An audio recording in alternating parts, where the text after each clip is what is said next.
Beep, let's do this. What's up, everybody? It's your boy Kakarot, bringing you an episode 64 Dragon Ball Super review.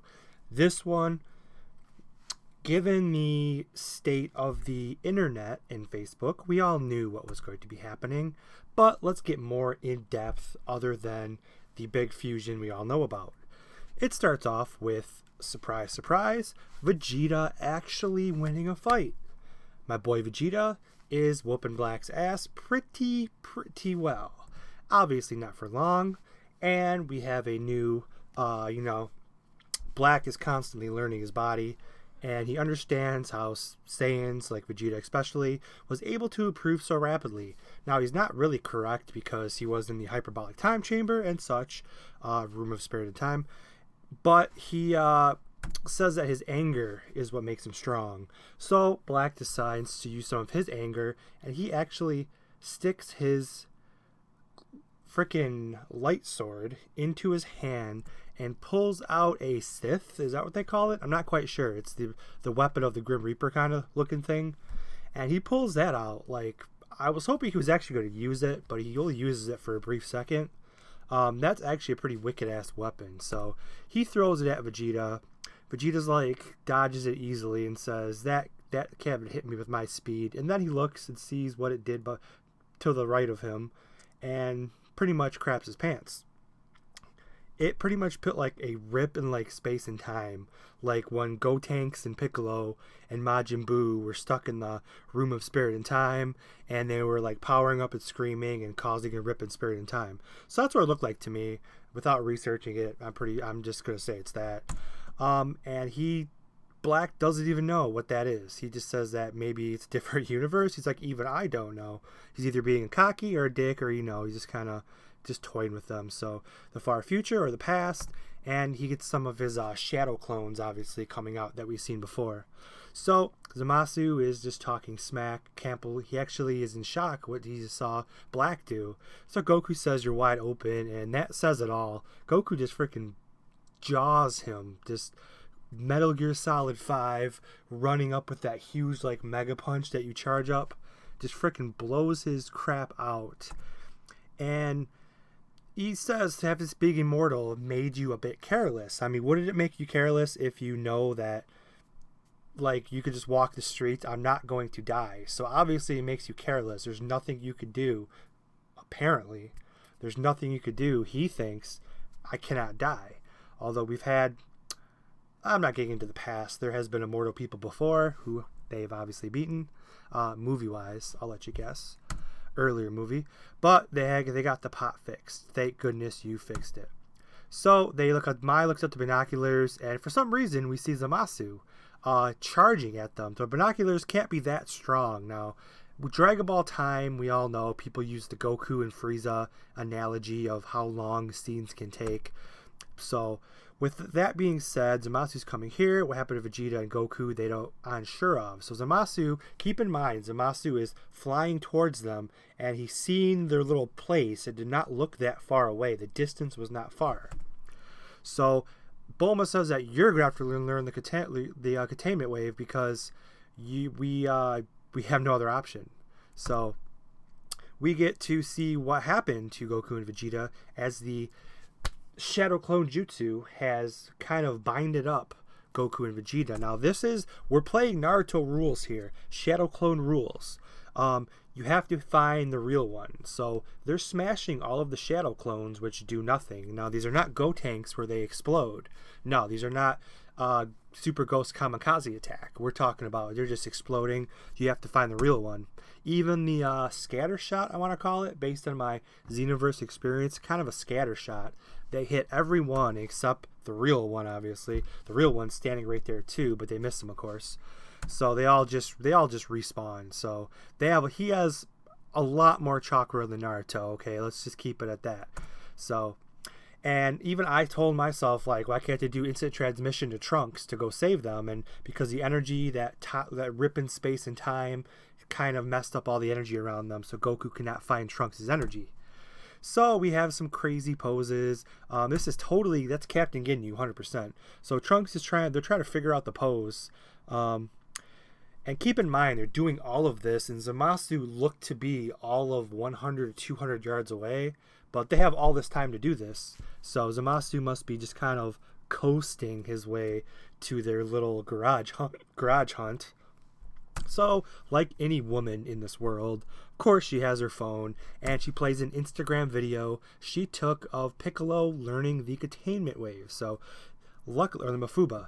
Luckily, all women are constantly doing videos and have their phone out like 24/7. So, thank goodness though, right? So, they have the Instagram video of Piccolo performing it. So now they know how to do it just by the not being trained at all. So this must not be a very complicated move to learn. So Bulma's going to go out and buy them some time. This has boggled my mind. Like, how stupid is this? You're going to let your mom go out there and buy time against Zamasu? She couldn't buy time against freaking Raditz, okay? Let alone Zamasu. I mean, come on. So she goes out there and whores herself out to Zamasu. And does Zamasu take her up on it? Zamasu's like, bitch, get away from me. He's pissed off even more now that you're going to insult his intelligence like that. So that's pretty much the end of that plan, as he holds her up and Trunks has a flashback. Let's do a little flashback. Flashback. He has a flashback of what happened to his mom in his time. So he gets that. I love Saiyan Rage when something like this happens. He gets that badass Super Saiyan. It's probably even stronger than before because he's seeing this in front of his face, his mom, kind of his mom, technically his mom. So he gets that sweet power up. I love his hair. His hair has grown a lot. It looks like Super Vegeta's hair. It's freaking spiky and badass. Well, obviously it's his son, but spiky and badass. So he lands a containment wave, actually lands it on his first try, more talented than Goku, but they need the paper amulet. Where's the paper amulet at? Master Roshi has it. I'm surprised there's not some women working out or some porn on his TV. They probably had to edit it out for freaking PG. But so they forgot the amulet. So he pretty much shakes his way out, which my prediction leading up to this was it was super glued together, that he'd be able to break out of it because it was super glued together and it wasn't molded correctly because it was super glued. But this works too. No amulet.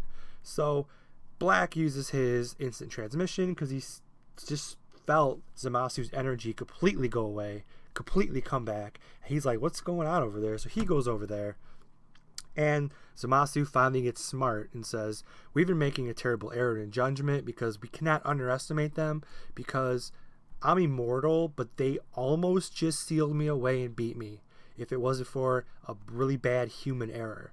So Zamasu's like, this no more, dude. Playtime's over. So we all know what's coming. We see the airing in the correct locations, and we are seeing them lined up, and we are seeing their little they kind of like smash dicks and do the little turnaround. And we see the transformation of just straight Zamasu now. There's no Black. There's no Goku. He kept the Goku hair. Zamasu. This is like Dragon Ball Online. If you can make like a Namek and throw Goku's hair on there, So that's pretty much the end of the episode. It leaves on that. So I don't have any screen caps from the next episode because it really wasn't too much out of the ordinary. It's obviously going to be usual Dragon Ball type scenarios of Zamasu is just totally going to obviously beat down Goku and Vegeta. There has to be Super Saiyan God, Super Saiyan Blue, whatever you want to call it. Super Saiyan God, Super Saiyan Blue. There's going to be a Vegito, Super Saiyan Blue Vegito. That is what I'm looking forward to. That is going to be a mega fight. Beerus and Whis, we did not see them at all in this episode, but they still need to kind of. I'd like to see them Beerus fight Goku, Super Saiyan Blue, Vegito. No, that would be a fight. But Zamasu is going to take on Super Saiyan Blue Vegito. There's no other option. What else are they gonna do? I mean, seriously. I mean, I would like to see. his mentor, I believe, is going to be the ones who gives Goku and Vegeta the earrings. He's the only one left with extra earrings. He's still alive. And he's there with Supreme Kai. Hint, hint. There's earrings over in that location. I think Goku and Vegeta are getting those earrings. To be perfectly honest, they're not going to have time to do a fusion dance. Although fusion dance is hilarious, I would like to see the fusion dance. We might see the fusion dance, but I think he's getting. There's two Kais chilling off to the side for a reason. And I think they're getting, Goku and Vegeta are getting those earrings. So that's my opinion. This was another amazing episode. Always leaves you wanting more, just like Naruto. 2 excellent animes that leave you wanting more on the very last scene. So that's going to do it. Don't forget to like, comment, tell a friend, subscribe. Peace out. Bye. Shaboom.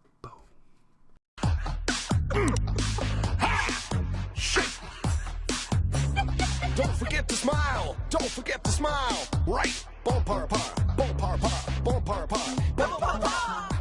Respect the beat.